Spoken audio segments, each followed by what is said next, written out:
Adakah anda peminat bola sepak sebenar? Jangan lepaskan peluang untuk menyertai komuniti penyokong Selangor FC kami. Langgan saluran bola sepak rasmi kami sekarang dan sentiasa berada di barisan hadapan untuk berita terkini. Teruk.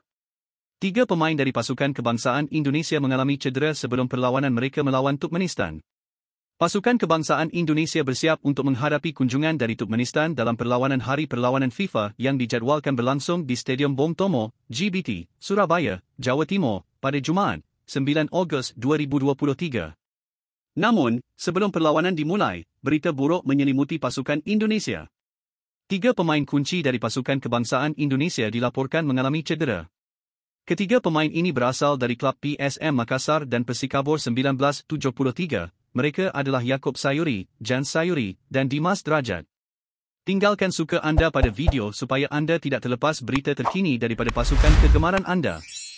Pemain pertama yang mengalami cedera adalah Yaakob Sayuri, pemain sayap dari PSM Makassar. Sebelumnya, Yaakob telah dipanggil oleh pelatih Shin Tae-yong untuk membela pasukan kebangsaan Indonesia dalam pertandingan melawan Turkmenistan.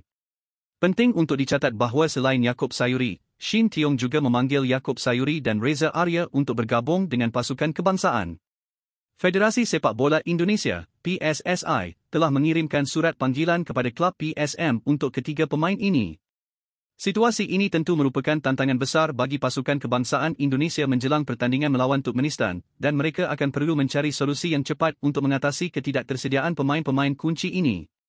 Salam peminat Selangor yang hebat. Apa pendapat anda tentang perkara ini? Letak dalam komen kerana ia sangat penting untuk Selangor. Langgan saluran kerana saya mengikuti berita terkini dari Selangor dan apabila berita dari Selangor datang lagi saya akan update kepada anda serta-merta dan saya tahu anda tidak akan terlepas sebarang berita daripada pasukan kegemaran anda.